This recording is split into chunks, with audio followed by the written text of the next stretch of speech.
It's Saggy. Hey, Saggy. How y'all doing out here? I mean, this is the life. Okay. I just want to say,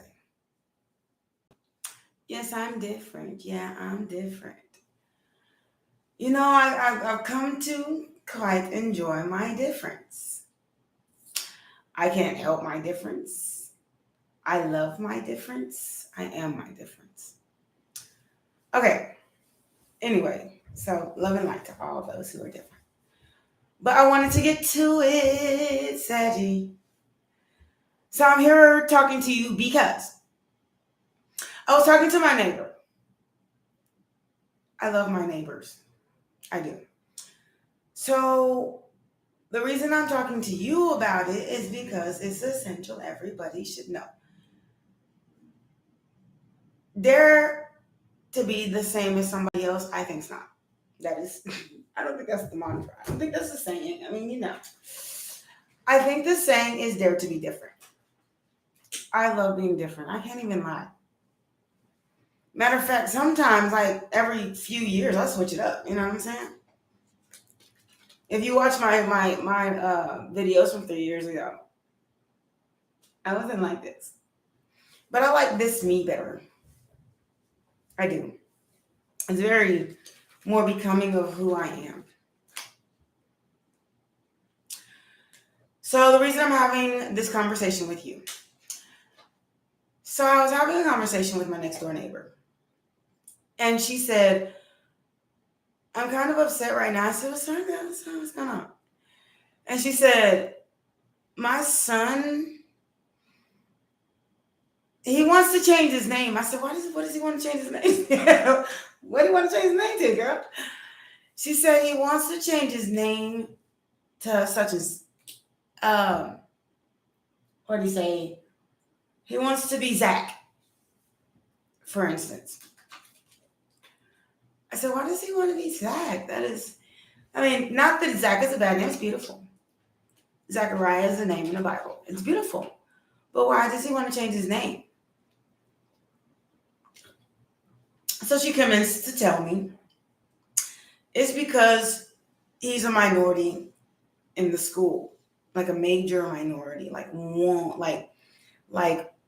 of 5 of his race in his school. I said, oh, so he wants to change his name to fit in.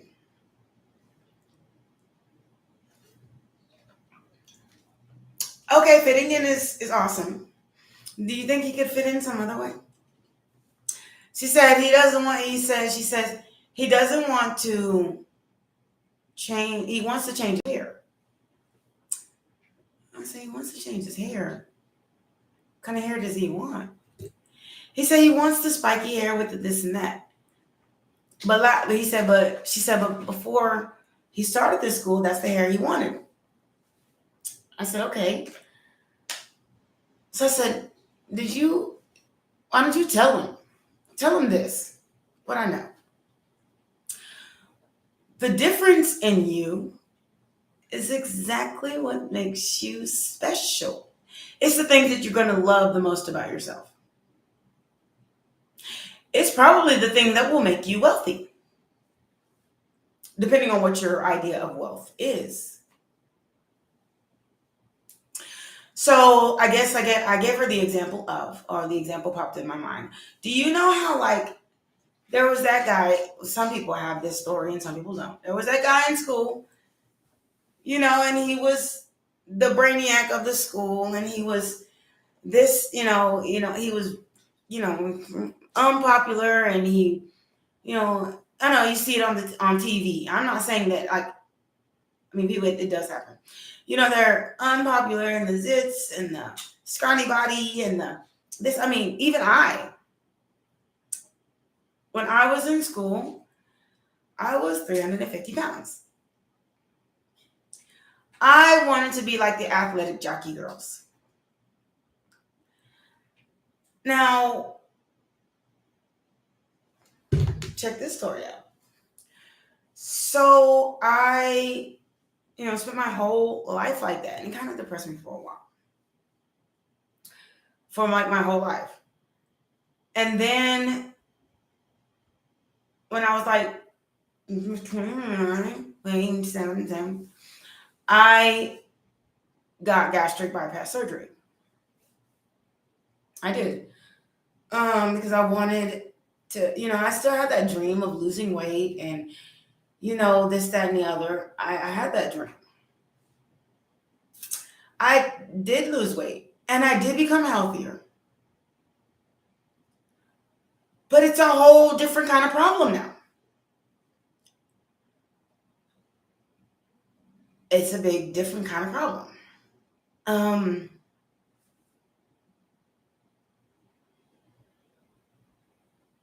Not that being, I want to reiterate that not that being overweight or this or that is different. I mean, that is a problem. I mean, if you want to do something, go for it. And I wish you all the best. And, all the good stuff. Underneath my thicker body was this body. It's always been here. Even when I gain weight now, I still have like a muscular body. It's cute to me. I like it. You know what I'm saying? But I have a whole different kind of problem. So when I was bigger, I actually had a more settled life. I was married for 15 years. And it was, I really had quite a time, Then when I lost the weight, it wasn't until I lost the weight that, like, I don't know if it was that I was overweight that my wife, that my ex-wife was, attracted at the time. No, it wasn't really that, because we were together for a long time before we even got married, like 10 years. Like, I mean, she could have left at any point in time. Or I mean, divorces go both ways sometimes. But it wasn't until I really got slim that all the problems started. And I mean, the serious problems, like as she saw the weight go down, I don't know what it was that made her more insecure. I can't say that I didn't change. I became. It wasn't until shortly after we we were together for 10 years before we actually got married. We were married for 14. At the 14, well, let me put it like, that's a lie. It was not a lie, I don't lie, but let me rethink. We were together for 13 years. The 14th year is when I got on gastric bypass. As I started to lose the weight, I think we both kind of started to get insecure in our relationship. Me, honestly, like, I became insecure in a different way than she became insecure. At the same time, I gained an entire lot of confidence because I think it was more of the goal I had reached. I wasn't all the way slim. I wasn't even as slim as I am now, but the goal that I had reached had really changed my social circumstances. Not in a I want to date you kind of like way. Okay, but in a, I don't know, maybe it made me more approachable. Maybe when I was depressed, I walked around like, this is my story. I can't say it's your story, so please do not say it's your story. I'm not saying all overweight people are depressed or none of that or the other. That's not what I'm saying. But what I am saying is my circumstances, and I don't think it has so much had to do with depression. It had a lot to do with maybe I smiled more or something. I don't know. As I started to smile more, I started to get a lot of attention.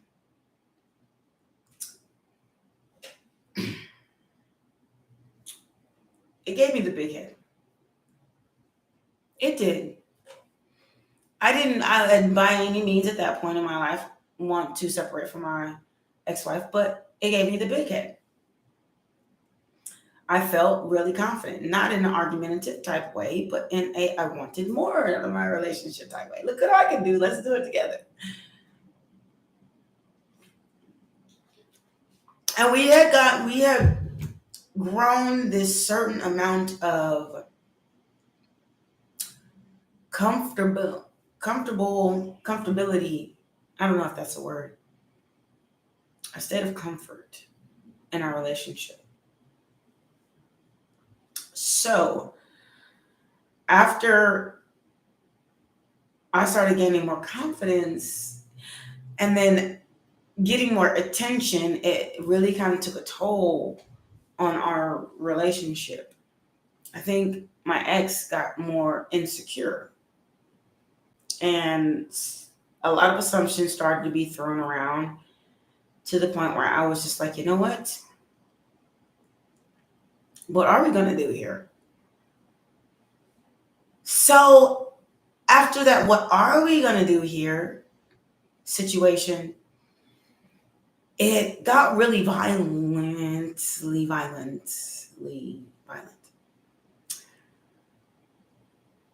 Very violent arguments. I'm talking about like aggressively. It got bad. So at a point, I literally started to voice after 2 years of just got bad, really bad. 2 years. And when I said I just fed up, there ain't nothing you can do about it. So, okay, I got fed up.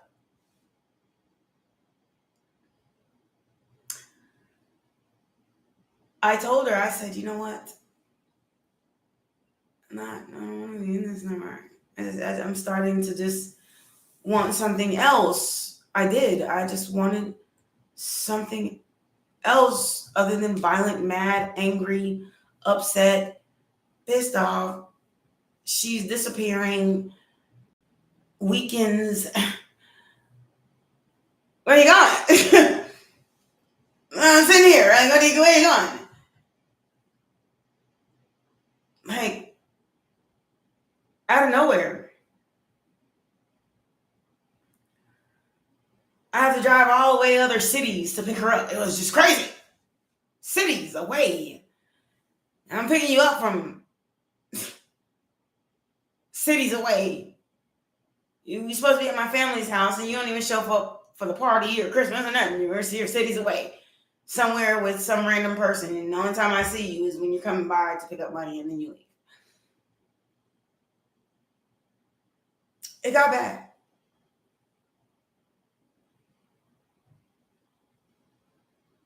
So at the worst of it, when I really started getting bad is when I really started getting real attention from other women. And so I just said to her, and I mean this, and this is exactly how it happened. And I said to her exactly in this way, I am about to cheat on you. And I don't want to.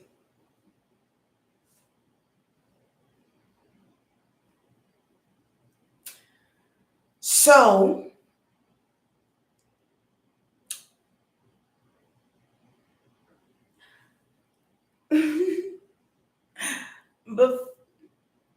before I could split 2 words out my mouth, we went to go visit our hometown, and she disappeared again. And I had it. That was it. And so and I had to go figure out. While she was gone, I was like, somebody started to flirt with me that very day. And while she was gone, online, I met this person. I just said, you know what? Why the heck not? We had pretty much stopped sleeping with each other because I didn't trust where she was. So I said, why not? So I started flirting back.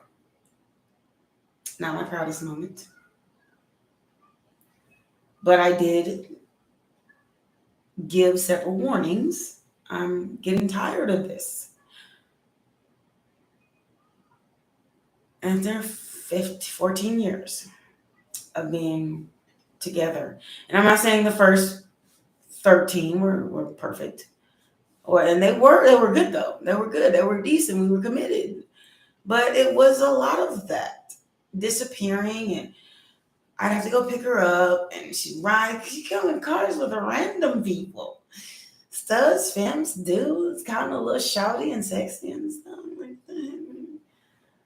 I don't think at the time I was just really confident. I just let it hurt my feelings and kept it moving.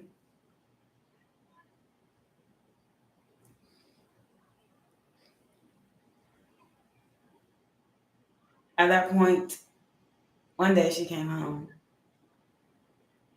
and circumstances were circumstances. How she came home, what the state.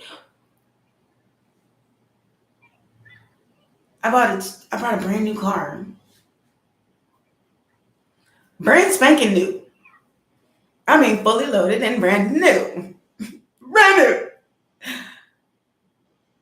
And we were in our own town, and she said, well, I'm going to need a car to drive. I said, okay, take the car. I think we had it for like a week or 2 months, maybe. All of a sudden, some friends in our neighborhood ran up to my family home, and they said, yo.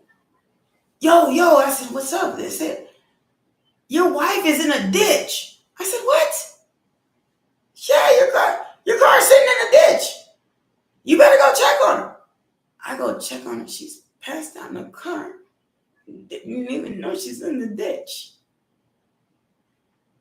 She still don't know how she got in that ditch. What was she on, girl?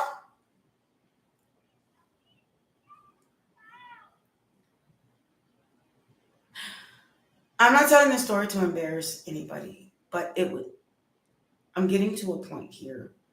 So if she ever does see this, I'm sincerely apologetic. But getting to a point. But the story is relevant.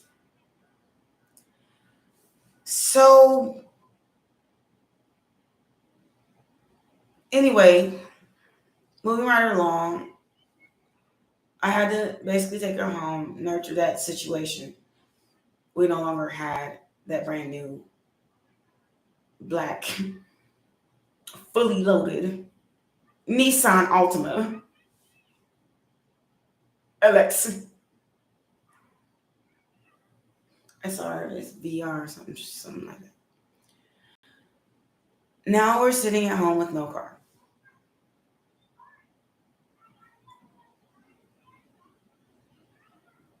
And we're arguing, not our proudest moment.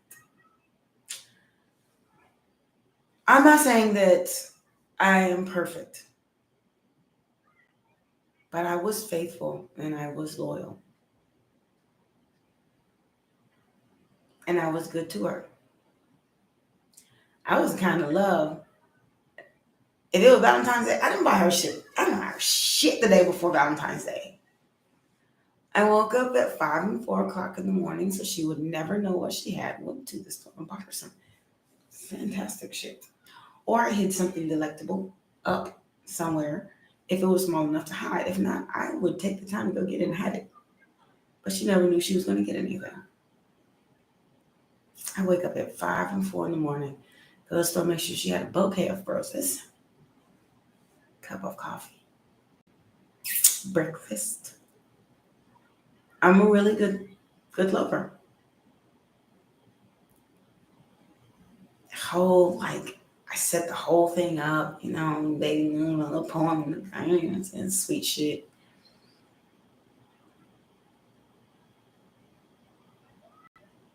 I said, baby, what you get me? Nothing. I'm gonna get you some. I'm gonna get you some. Okay. All right. Then here comes overnights and then this and that. Start shutting off her phone. I can't reach her for days. I gotta go from where I'm living back to my hometown and go get her.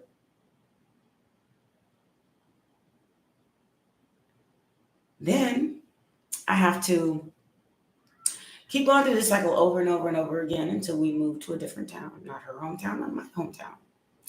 And then when we moved to my hometown, when we went to move to this different town, things changed. But this time I was picking her up from hotel rooms. What? What? And I guess this is more of a story about loving who you are. Because I was still good to her and Hazel. Until I got to the point where I said, you know what? I'm done. I told her I'm going to cheat on you, and I'm not lying about it. And she thought I was playing, and I wasn't. It wasn't like I chose the first person I could ever. It was like the person that I chose was an interesting person. She was interesting. And to me, anyway. And I was just coming into my me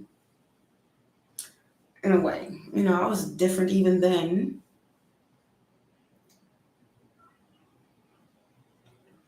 And when it got really bad at picking her up in the hotels, and now at this point I'm cheating pretty much. It's pretty much, I wasn't like a full blown, but it wasn't no innocent either. I said, you know what? And I packed everything. That's the truth, I know. I packed everything of hers and I said, I'm going to stay here and fix myself. And you need to go fix yourself. And we'll see what happens after. When she left, and I left, and that was very hard. It took me a few weeks. I ran into someone else. And that ended up being a whole full-blown thing, all of its own thing. I think it just took that for me to be here, single, free, 2244,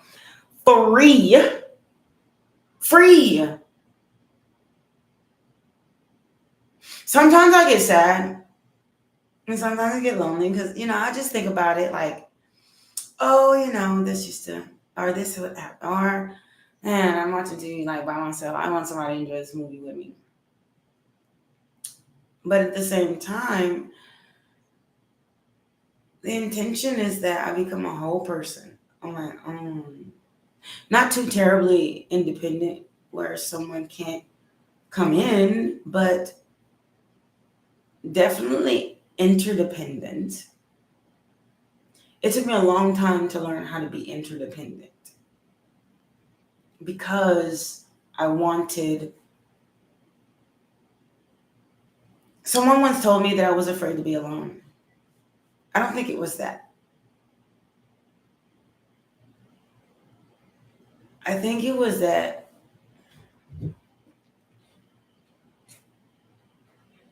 I was afraid that no one would come see me alone. I was afraid to when I was alone, then I would have no one. So that was a fear of mine. It wasn't about being alone. I drove trucks for, 7, 8 years in a truck by your dang self. Nothing but a horn and some music. A telephone. I was single then, yeah. But it wasn't that as much as it was. I didn't want that again. So that was the part. I didn't want to have to do it again and be alone. But then when I started to just really appreciate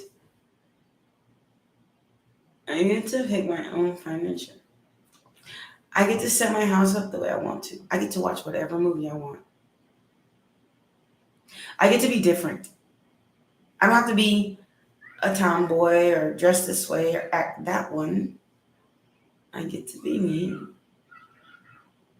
I get to work out in the morning and nobody's telling me, I stay in bed.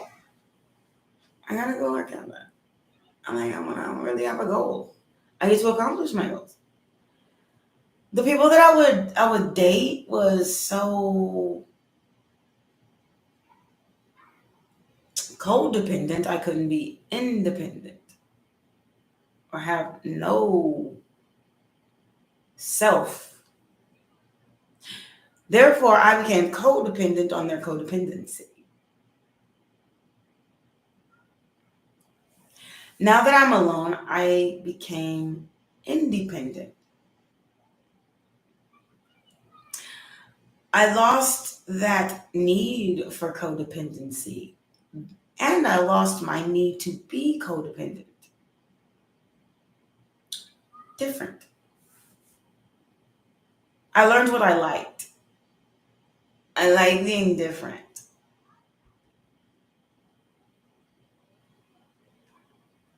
I like being funny. I like having fun. I like riding bikes. I like things that I don't know, I haven't found somebody to share these things with. But if I shared them, I feel like I would be giving up my independence. But I also want somebody to be independent, with me. Like be independently you, and then I be independently me. I feel like dating people that just started to want to be like me. It's just like envy. I dated people that I wanted to be like. It kind of coursed me into this person too. I'm not even gonna lie.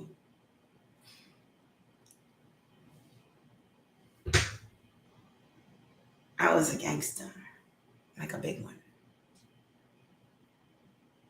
But I changed that about myself. Like, I don't want that.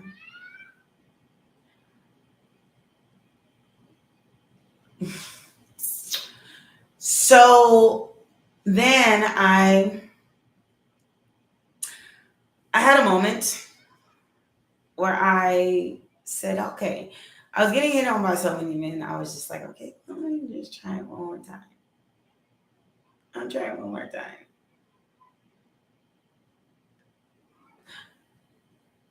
I'm not saying anything against straight people. I promise you. I swear. I swear on God. I have nothing against that. It's just not for me. I have to tell people that all the time. And I feel like I'm being mean. Because it becomes like a big thing after a while. I don't want to be mean to anyone. I just want to be me. Different. I'm just different. But it's my different that people are attracted to. It's my different that people like the most about me. It's my different that is going to make me successful, or that is making me successful, or that has made me successful, or that will continue to make me successful. My wealth. My wealth is my difference. I dress like I'm going to a job every day, even standing around my house. This particular outfit today, I actually just was going out on a walk. It's like hot outside. It's hot.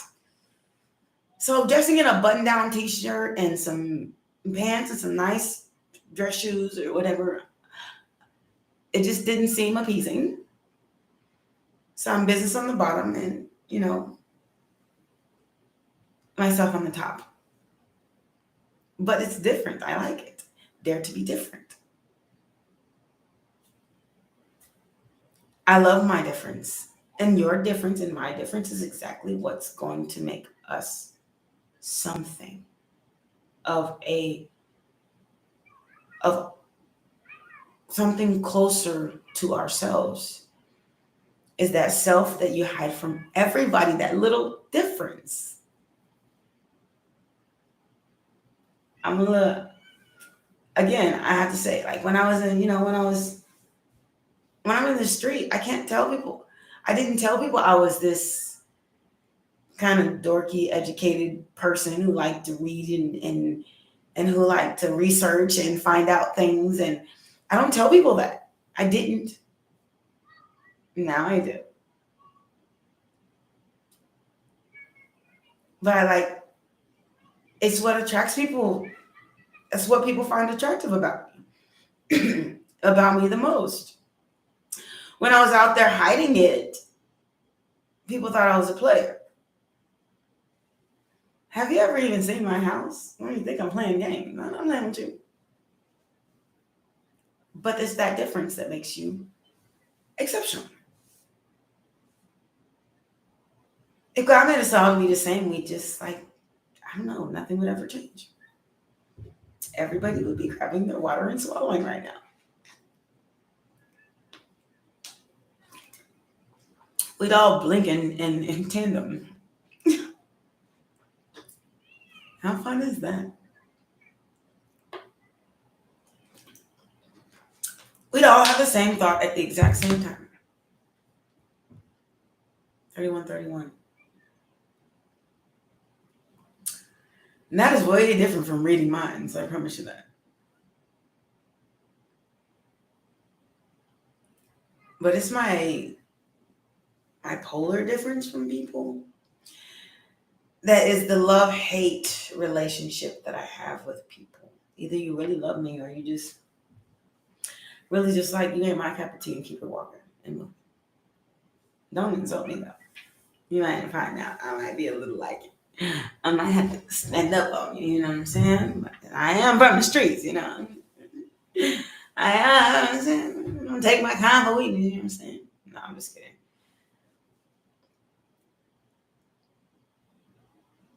But at the end of the day,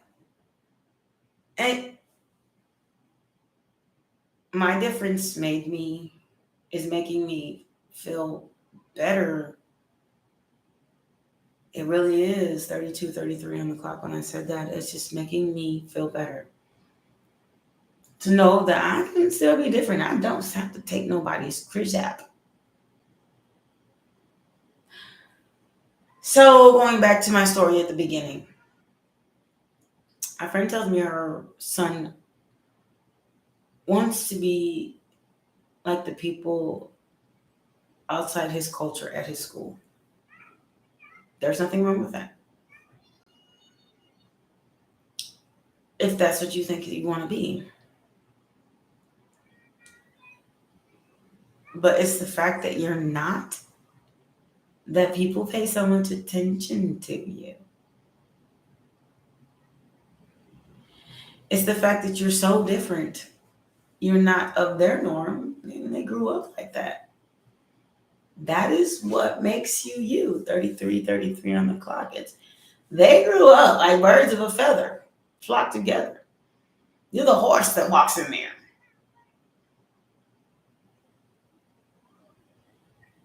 Mm-hmm. You know there are birds that feed off of horses' backs?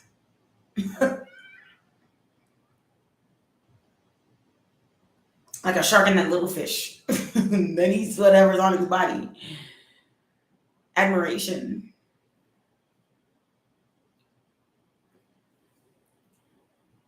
So that same dorky kid in that school that grew up to be rich. Everybody was weirded out by him because he was so smart. That was the same guy that everybody wanted to cheat off his tests. Same guy that's like, I don't know, ask him. He's really smart. Nothing but good stuff to say, but treat you bad. 34, 33. So love your difference because one day it just might come in handy.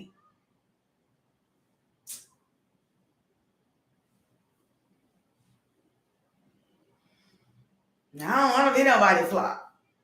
I don't want to flop. a flock.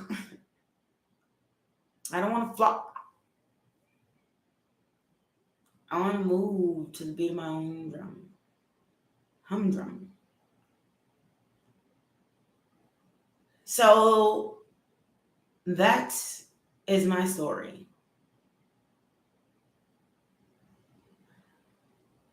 Move to the beat of your own dang on drum.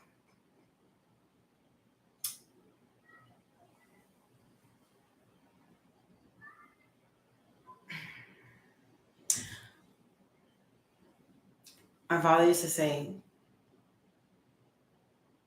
you go everywhere and you speak a different language to everyone. A lingo. I have a different lingo I had with everyone. None more.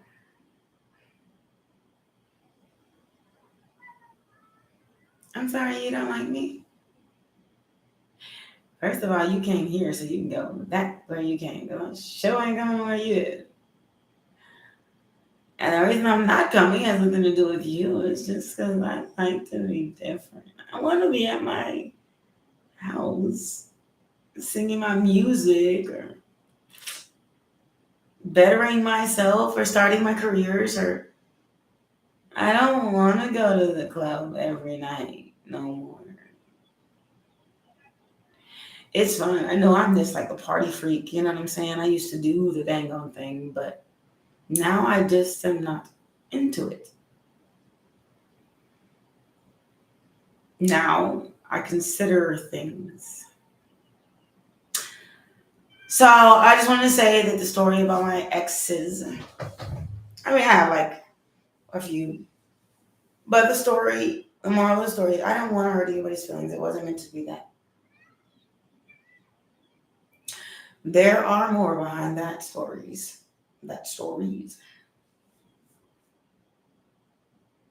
Different circumstances, different type of relationship.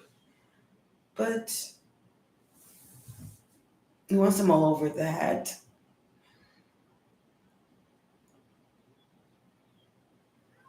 I do want to say that was a different time now. Then it's then and now it's now. And I'm a different person than I like. It's hard for me to admit that I like it. And it's so hard for people to get in that front depth. But I think that that's kind of what I like. When I was out there, it was like people taking advantage and doing crazy stuff. I mean, for real. I got roofied.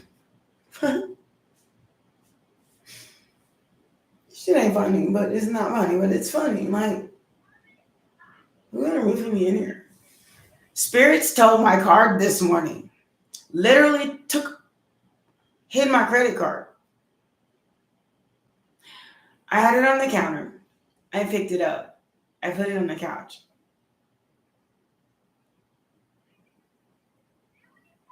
I don't know what happened to it or how, but it ended up in between a pile of book things. Part of me kind of knows how, but part of me doesn't. But this is a whole nother story about spirit. I'm sitting in my living room. I'm walking around in my living room, right? So this morning I'm looking for my books. For my card. I put a bunch of books in a pile like this. I'm like rummaging through everything. So I put it in a pile like this. And stuff that I use in a pile. This morning, like 5 o'clock in the morning. So this afternoon, I think, what time is it here? It's 5. So at 4 this afternoon, I'm walking through my living room to the restroom, then to the kitchen. And the entire pile of books that is sitting in this room, in that closet, fell over 39:33 on my clock. I promise you. I go in there, look in there. It freaks me out. Like, I had to scream at Spirit 39:44. I had to tell Spirit, yeah, like, chill the heck out. Like, for real. You know, like your mama tells you, go sit your behind down somewhere. tell them that. Sometimes I talk to them like they're kids. It should sound crazy. I should like, you know what? I have it on video. So weirdest thing. I keep cameras in my home because I don't trust anybody. I have it on video of all their creepy stuff. I do. I never thought about it until now. But I did. They are creepy. But I caught y'all behinds. I caught them. Now it's on, you know what I'm saying? I have them on video. It's so creepy. Maybe I'll upload it. We'll see if I can get it. It'll be interesting. Then you'll know. I'll talk to you soon. And that's some ghosty stuff. I'm not even playing. I have a way of speaking. I bought a pendulum. So I'm a little freaked out. A lot of freaked out. But it's a thing. I don't want to tell anybody about how creepy my apartment is. I don't know what happened to the old lady that lived here, but her mail still comes here. And in my office, people didn't want to tell me. That's creepy. So she may still be here. She probably is.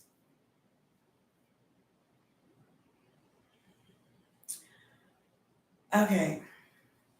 So, back to what I'm saying. This is just, I just want to let y'all guys know that. But part of me is just like so intrigued by this stuff. It's just weird. It's intriguing. Very interesting. I never want to go on like some like somebody's dark, dead school with dead people who used to be there and now it's abandoned or some abandoned factory. I don't do that. Then you gotta watch that stuff on TV, okay? Them mugs tend to follow me home. You ain't dealing with nobody calm. You're 42 on the clock. You can have to deal with somebody's ghosty karma. They don't call it possessed for no reason. Possession. Anyway. On a more positive sense, like I said, I have a lot of really sweet deities that watch after me. But I hope that helps somebody. Just know your difference is what is beautiful. It's true. I saw your face in a crowded place, and I don't know what to do. Guess I'll never be with you. Y'all be safe out here, 43 on my clock. Namaste. I'm going to go meditate. I'm going to go work out. I'm going to do the dang thing. Dare to be different. Love you, Sagittarius. Bye.